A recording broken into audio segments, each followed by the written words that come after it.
Tonight, the Independent Electoral and Boundaries Commission (IEBC) has re-advertised the position of CEO close to 5 months since the initial deadline it had set for applications lapsed.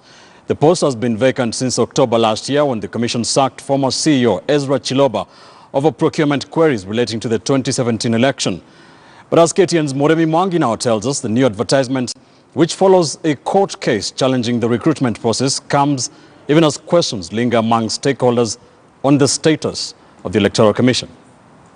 Perhaps one of the country's most lucrative yet controversial jobs, the post of electoral body IEBC's chief executive officer has certainly been a key talking point since the Wafula Chebukati-led commission kicked out CEO Ezra Chiloba late last year over a trail of procurement flaws relating to the bungled 2017 polls. But the post is yet again up for grabs, with interested parties now expected to apply to the commission by Monday the 3rd of June. This is a re-advertisement of the post after an initial advertisement at the beginning of the year, which closed on the 30th of January.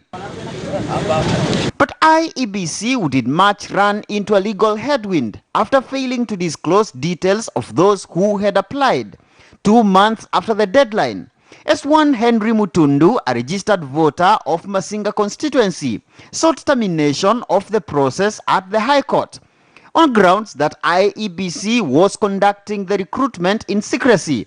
Mutundu had also accused IEBC of exaggerating the qualification requirements by demanding 15 years of proven managerial experience from the applicants, contrary to the IEBC Act, which demands only 5 years.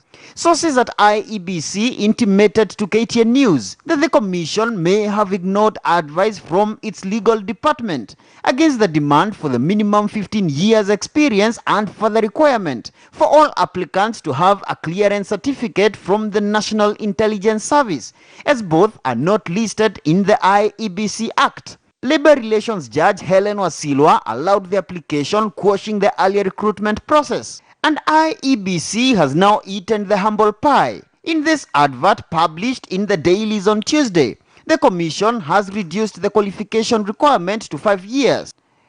IEBC has also removed the initial requirement for applicants to undergo security clearance by the National Intelligence Service.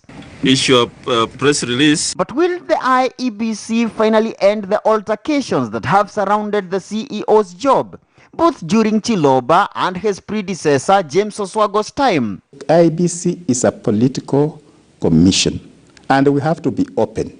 We have to know that Mwangi was appointed by Jubilee, so and so was appointed by NASA, and if you can identify senior credible people, I believe that is the only thing that can save the commission from the mess in which it is now. Unless they follow those recommendations of overhauling the system, overhauling the secretariat, so that they have a secretariat that understands its complementarism of a commission, these problems will continue. It will be Oswago, and then Chiloba, and then Mwikali, and then Nyokabi. IEBC currently only has 3 commissioners following the resignation of their 4 counterparts after 2017. The National Assembly Justice and Legal Affairs Committee is since drafting a legislation for a parliamentary select committee to fill the vacancies of commissioners.